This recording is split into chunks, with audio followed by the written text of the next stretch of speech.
I was just finishing my 8th year in the Marine Corps.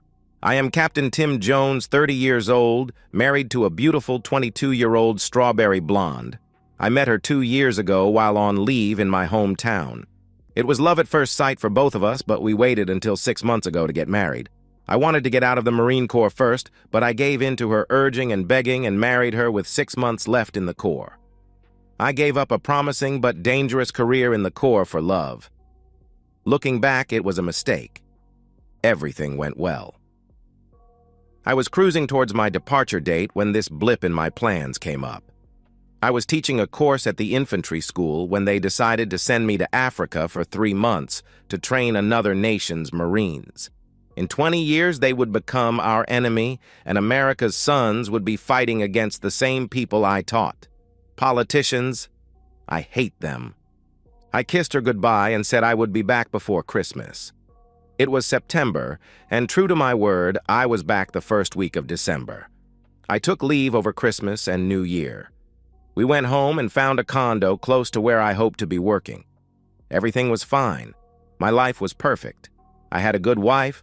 I was promised a job in a profession I had studied for in college. Yup, I was going to live the dream. Then there was another blip. I had checked out of the Marines the day before and was at the house we had rented.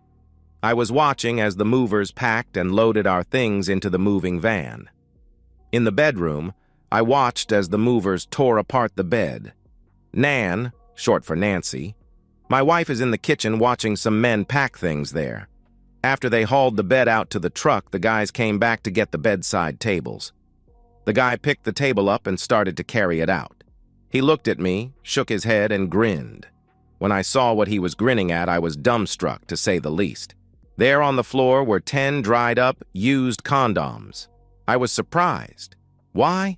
Nan and I had never used condoms. She was on the pill. The men finished in the bedroom and started on the extra room. I shut the door and waited. When the truck was loaded and on its way to Memphis, I called Nan and opened the door to the bedroom. "I am not cleaning this up." She grabbed her mouth and started to cry. "No. Oh God, no." She slumped to the floor. "Please understand, it was a one-time fling. You were gone. It just happened. I love you. I was lonely, and it meant nothing to me." Looks like it was more than just a one-time thing. "I count 10 here on the floor," I replied. More crying. From the perspective of Nan, I heard Tim start vacuuming the spare room, so I got up off the floor and found a plastic bag. Using it like a glove, I gathered the used condoms up off the floor and took them out to the trash. Tim was finished with the vacuum cleaner, so I used it to vacuum what was our bedroom. He stuck his head in and said he was leaving for the hotel and asked me to stop and pick up something for supper. That's a good sign. At least he is planning on us having supper together and staying in the same room tonight. I finished cleaning the house and locked the doors. I stopped and picked up some fast food, cheeseburgers, fries, and milkshakes. I got a text that room 135 was in the back of the motel and on the ground floor. The door was open and I was glad to see there was just one bed in the room, a king. Maybe I could work this out. I decided to make this partly his fault. Maybe with a little luck I could get him to forgive me. I went in and set the table for supper. Not much was said. No hello, no kisses, nothing. As we were eating, he said, "Want to explain? I was so lonely when you left for Africa. I cried for 2 days. Finally, I pulled myself together and decided it would not be that long. Besides, you were not really in a war zone. You were teaching, like in a classroom. So I got it together and started planning our future together." One Friday morning, I decided to go to the grocery store. As I was driving, I remembered I needed gas. The car started bucking and stopped. I was out. I got out and opened the hood. There was no traffic, but soon a guy on a motorcycle stopped and asked what the problem was. I explained I was out of gas, and he said to get on and he would take me to a gas station. I did, and it was exciting. I had never ridden on a motorcycle in my life. We borrowed a gas can from the station and returned to my car. I tried to pay him, but he refused. Then I asked if he would let me buy him lunch, and he agreed. We went to that Waffle House on Highway 98. We talked for about 2 hours. He was from San Francisco. He was taking a break from college, just riding around the country on his bike. He was half Irish and half Japanese. He had long black hair, and to be honest, he was very handsome. He was very intelligent and fun to be around. I made a mistake. I invited him to the house. Remember, I was so lonely. I thought you would never know. He spent the weekend. I made him use condoms even though I was on the pill. I did not want to chance an STD of any kind. Monday morning, he got on his bike and left. I have never seen or talked to him since, I promise. And about the condoms, he always got up and went to the bathroom. I thought he flushed them. Why he dropped them behind that table, I will never know. Also, one more thing, that table was in the corner up against the wall and the bed, so I never moved it when I vacuumed.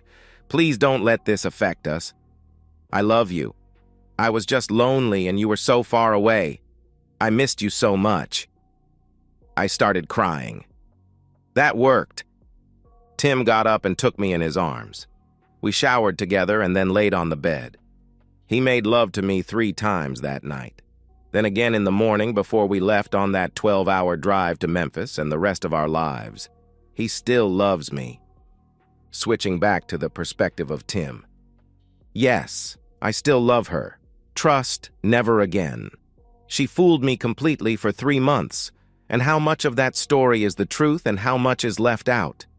I decided that part of this is my fault. One of the reasons I did not want to marry until I was out of the Corps was the life of a Marine's wife is lonely. A Marine is deployed a lot. There are unaccompanied tours of duty, like to Okinawa with the 3rd Marine Division. Really hard on a marriage. So me leaving her for 3 months had been the cause? Okay, I'll buy that, once. But from now on, I will watch her like a hawk. I believe that means very closely. Let's skip ahead 3 years in this story. Everything is going great for us. I have made a small fortune in the commodity business. Due to some clever business decisions, we are looking for a place outside of town on a few acres where we can start a family. No more problems with Nan. We are always together, and she is very happy. When I have to travel to Chicago, she goes with me. I still do not trust her alone. The fact is, I do not trust her at all. Sorry, but once burned, twice shy. Once a cheater, always cheater. Fool me once, shame on you. Fool me twice, shame on me. And any other of those little sayings. They keep me alert. Nan calls and says she has found the perfect place for us. An old antebellum house with 6 bedrooms on 120 acres. The house is in need of some heavy repairs and restoration, but it is perfect, she says. I go look and I agree. It looks like the house in Gone with the Wind. With about $500,000, we can restore it to its original beauty.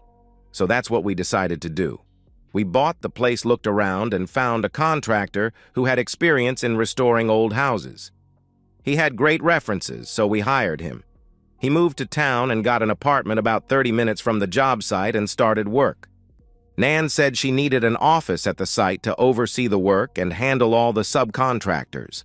She wanted to make sure everyone was paid and there were no problems. She bought a small trailer and had it moved to the property. She set it up about 300 yards from the main house and put it in a well and septic system. An electric line was installed along with a 500-gallon butane tank to provide heat during the winter months. We thought that when we moved in and started to have kids, this would be a place where the help could live. That was my idea anyway. After the trailer was set up and before any work started on the house, I took Nan to lunch and then out to a movie. While we were on our date, I had a technician from the spy shop here in town install hidden cameras in the trailer. They connected to a website that I could access any time and watch what was going on in the trailer. Remember, I love her, I just don't trust her. Everything went fine for the first 2 months. I watched the trailer and did not see anything out of the ordinary. Then one Wednesday afternoon, just after lunch, I logged on to see Nan and this contractor, Sam, looking over plans laid out on a table in the living room of the trailer. His hand went to her butt and squeezed. When are you going to let me have some of that again? Again? What the heck? Well, if you promise not to leave a mark right now. She grabs him and kisses him on the mouth. When they break apart, he laughs and shouts, "I promise." Then he picks her up and carries her into one of the bedrooms. They are never used, but the beds have sheets on them. Now I know why. What the hell? This is not the first time? Where has she been sneaking off to and when? I guess it really doesn't matter. This is going to end soon. I watch as she lays back on the bed and he eats her to her first climax. When she calms down, he moves up and kisses her. She comes back into the bedroom and starts to get dressed. He helps her with her bra, then says, "My guy's ready. You just say when." "I've told you I want to wait until this house is finished. You will be back in Boston and I will be buying furniture for our dream house. Tim is mugged and killed for his Rolex and wallet. I just cannot live in the house where we plan to live the rest of our lives, so I sell it. After collecting on his $1 million insurance policy, I leave the state. You and I can live a long time on that amount of money." They dress, and he goes back to the job site. She locks the trailer and leaves. I guess she is on her way home. I cut the computer off. So her plan is to have me killed, then run off with her lover and live happily ever after? Not going to happen. She is home before me and running a bath. She meets me at the door with a big kiss. I hope she brushed her teeth. Then she gets in the tub. I am wondering what is going on as I sit and watch the evening news. When she is finished with her bath, she comes into the living room and sits on the floor in front of my chair. She starts telling me how she can't wait until the house is finished and she can go off the pill. We are going to have 4 kids, and she is going to be such a good wife and mother. I am supposed to just wait and see, in her words. Sorry, ain't going to happen. After we finished, I took a shower as she prepared us supper. I slept a worried sleep that night. Thursday morning, I went to work and she went to the farm. I watched off and on all day, but there was no fooling around. She left at about 1 p.m. and Sam worked until almost dark. She was home when I got there. That night, she wanted to make love, and I thought, why not? The next morning, I went shopping for some of the things I would need that weekend. Saturday, I was off work. No trading on the weekends. No one was working at the house, and Nan had an appointment to get her hair and nails done. This would give me time. By 1 in the afternoon, I was back at the condo watching a ball game when Nan walked in. She looked beautiful. I told her we should go out to supper and dance tonight. She loved the idea. So at about 7 p.m. we dressed, and I took her to the Vapors Supper Club out by the airport. We had steaks and then danced until about midnight. When we got home, she attacked me, and we made love until the wee hours of the morning. Sunday was a late breakfast, then us laying around watching football. Her favorite team lost. A sign of things to come? Monday morning, I kissed her goodbye and went to the office. She went to the house and I watched as she entered the trailer. It looked like she was arraigning contracts in order to pay them. At about 10:30 a.m., she went to the house I saw her enter and watched for her to leave. In an hour, she was back at the trailer. She fixed herself a tuna sandwich and just waited, looking out the window at the house. What is on her mind? At 2 p.m., Sam walks in and he walks over to her and takes her in his arms. "I missed you this weekend. You look amazing. I love your nail color and your hair is so pretty." "Thank you. And I missed you too. I can't wait until we can be together all the time. Just a little longer. I want us to have the perfect alibi. Then when your next job comes up, we will both work together. I love that idea. We will have a great time. You designing and me doing the work. We will make the perfect team. And don't worry about us being blamed for his death. My guy is a professional from South Boston, part of the mafia up there. What did Shakespeare say about the best laid plans of mice and men? Get me to the bedroom. I am tired of faking it. I need yours." She was faking. I thought so. He picks her up and they go into the bedroom. I give them time.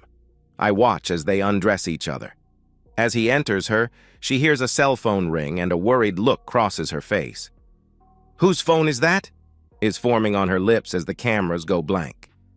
It was almost an hour later that I got the call. There was an accident at the job site and I should get there as soon as possible. I asked to talk to my wife and was told she was not available. That's the damn truth. I arrived about 30 minutes later. I am met by the volunteer fire chief. He introduces himself and starts to tell me what he thinks happened. I ask about my wife. He says for me to walk with him to the ambulance. She is not there. An attendant tells me to sit down. Then I am told she is dead. I try to cry, but I can't. The tears just won't come, so I started to demand to know what happened. The chief, who I think works at the bank, tells me they believe it was a faulty gas heater. Since this was the first cool day, and with all the rain lately, they probably lit the heater to stay warm. Something happened, and a spark of some sort set it off. The sheriff and the county coroner are on the way. I notified them when I found the bodies. You keep saying they and bodies. Who was with her? We know it is your wife, and we believe the other person is the general contractor, Sam Billings. This is hard for me to tell you, but you should hear it now. We found them together in bed, naked. They were engaged in making love. He is on top, and they are still... Shit, there is no easy way to say this. They are melted together. The coroner is going to have his hands full trying to separate them. I put my face in my hands to keep him from seeing me laugh. That lying, cheating woman! I scream at the top of my lungs. I can't believe she would do this to me. This is our dream, and she is cheating with the contractor. About that time, the sheriff and a black hearse drive up. I stay seated in the ambulance, but the fire chief runs over and starts talking. I heard him tell them that I was pretty upset until I found out what was going on in the trailer. Now I am just mad. They ask what he is talking about, and he explains how they found the bodies. The sheriff is trying hard not to laugh.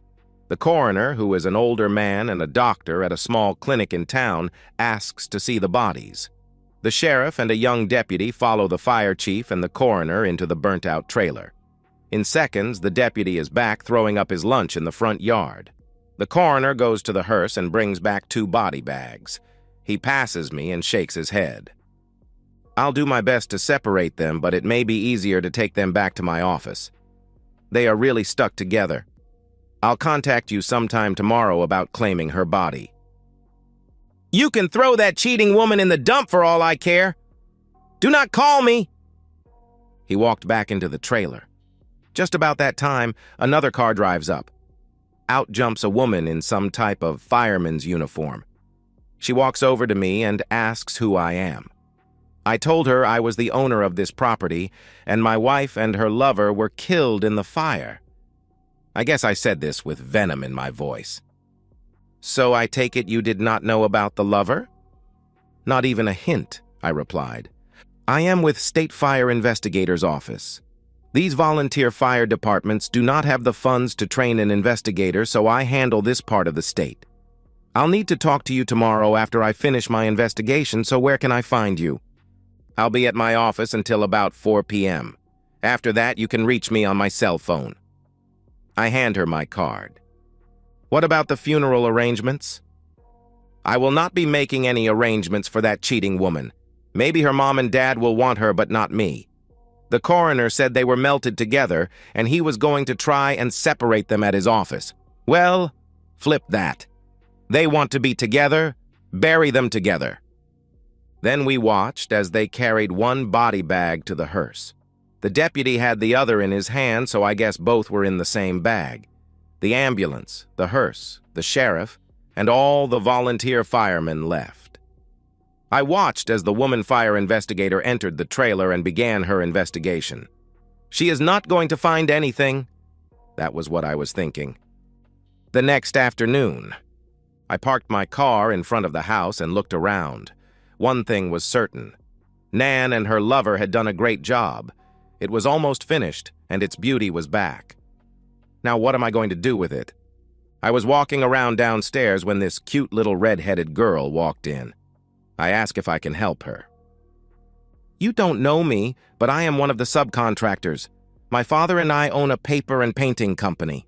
We are getting the walls ready to start papering the downstairs later this week. You are going to complete the job, right? Of course he is going to finish this place. It is beautiful, and it will be even prettier when it is all landscaped and the garage and stables are finished. I turned to see that woman fire investigator walking in the door. She walks directly over to the redhead and kisses her on the mouth. Okay, lesbians. I have no problem with that. Who cares what somebody does in their bedroom, not me? I thought I saw your truck pull up. I guess this is as good a time as any to have this talk. Let's find a place to sit. We go into the kitchen and find a table where the workers eat lunch. First, I need to spend some of your money. She takes out her cell phone and looks for a number, then calls. Buck. Yeah. Sandy here. Listen, can you get over to that old antebellum house off 78 early in the morning? Of course, I want you to bring your backhoe. There was a trailer fire yesterday and I have finished my investigation. I overheard the owner saying he wanted that off his property, and I told him it would be too hard and costly to haul off. He decided to dig a big hole and just bury it. I told him I knew just the guy for the job. I want you to dig a big hole off to the right. Remember the right? The septic system is on the left. Then push everything in the hole and cover it up like it was never there. Sure, 7 a.m. is fine. Just see Lori and she will handle getting you paid. Thanks. Remember the right side. Okay, bye. Now she looks across the table directly into my eyes. We, I should say, don't want any sheriff or deputy snooping around and finding what I found now. Do we? I guess not, was all I could manage. I see you have met my partner. She is an excellent painter and paper hanger. I am sure you will appreciate her work. With that, the redhead reaches across the table and squeezes my hand. What the hell is going on? Captain Tim Jones, 8 years in the Marine Corps, EOD unit commander. Hell, you taught at the EOD school in Yuma, Arizona. Then you trained those Nigerians in Africa. I know you were even a special consultant to the CIA, teaching classes on bomb making, and you gave it up for that cheating woman. Bad mistake on your part, but good for us. Oh, before I forget, if I did not know what to look for, I would not have found it. So good work. About now you are wondering how I know so much about you and your wife, right? Yes, and to be honest, I am a little worried about just what is going on here. Don't be worried. You can handle it. Let's start at the beginning. A year or so ago, I went to a conference of fire investigators. I met a former Marine there, and we got to talking over lunch. He was EOD, and he had a lot of stories. But the one that stuck with me was about his captain, a man named Tim Jones.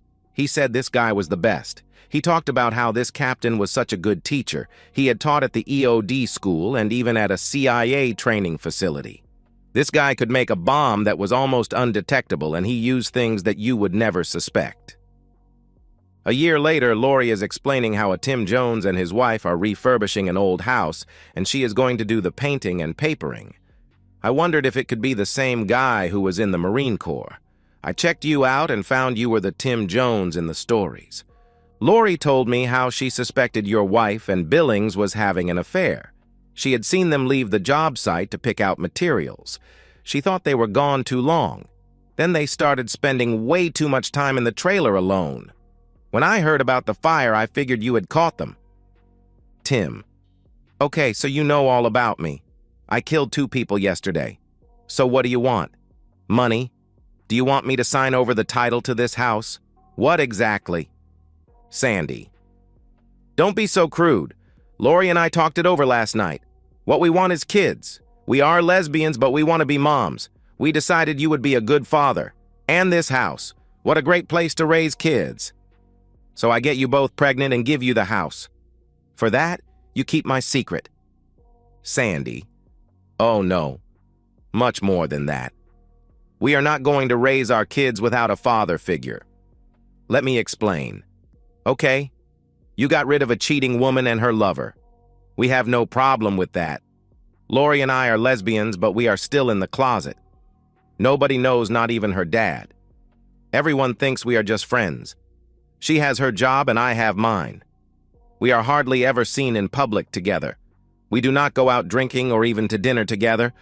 We are never affectionate in public. Do either of us look like a lesbian? No, in fact, you are both very pretty. Sorry, I did not mean to imply lesbians are ugly, just that both of you are pretty. Again, Lori squeezes my arm. I notice she has beautiful green eyes. But back to Sandy. She caught me looking into Lori's eyes, I am sure. She does have pretty eyes. Don't worry, I won't be the jealous type. Our plan is that we all move into this house when it is finished. We share a bedroom and a bed. We announce to the world that we are a trio. No more sneaking around for us and you get both of us. We raise the kids as normally as possible. You know, with them having 2 moms and 1 daddy. But how hard can that be? What do you say? First, I want to tell you that you have beautiful blue eyes. And I think only a fool would say no to this plan of yours. Any man would be lucky to get either of you but both? Every night in the same bed? How do you suppose we start this and not raise red flags? I mean, I cannot go from losing my wife, no matter that she was cheating one day, to living with 2 beautiful girls the next day. Sandy. I told you this guy was smart. Our idea is you start spending more time out here at the house, supervising its completion. You meet Lori. You talk to her dad about her and show some interest. You find out she has a friend and invites us both to dinner one night. Things progress slowly over the next 6 months. I mean, the folks around here will know how hurt you are. They will think it good for you to be getting out. Then one day we all move in together and start our family. Some will not like the idea of a trio, but who cares? Sound like a good plan to you? Yes, it did. I did not attend the funeral and let it be known that I had no idea she was cheating. Her parents apologized to me a number of times. It was not their fault, and I never treated them badly. Lori, Sandy, and I started to go to dinner together, then to the movies. The first night I walked them to the door of Sandy's apartment. They stepped inside, and Lori grabbed me and kissed me on the mouth using plenty of tongue. When we broke apart, Sandy did the same. Then Sandy grabbed Lori and kissed her while I watched. Think about all the fun we are going to have when we all 3 live together. Now good night and drive safe. I was pushed out the door. I got that a lot over the next few months. When the house was ready to move into, they helped pick out the furniture. A month after I moved in, Sandy gave up the lease on her apartment, and Lori told her dad she was moving in with me. It was a Friday, and we had been unpacking their boxes all afternoon. It was now summertime, so we were all a little sweaty and tired. Sandy suggested a shower, and I started to walk out of the bedroom to give them some privacy. Where do you think you are going? Get undressed and get in. That shower is big enough for all of us. We plan on living the rest of our lives together, always trusting that our secrets are safe. And that's the end of today's story.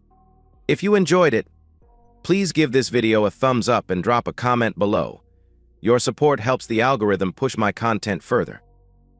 If you're new to the channel, don't forget to hit that subscribe button.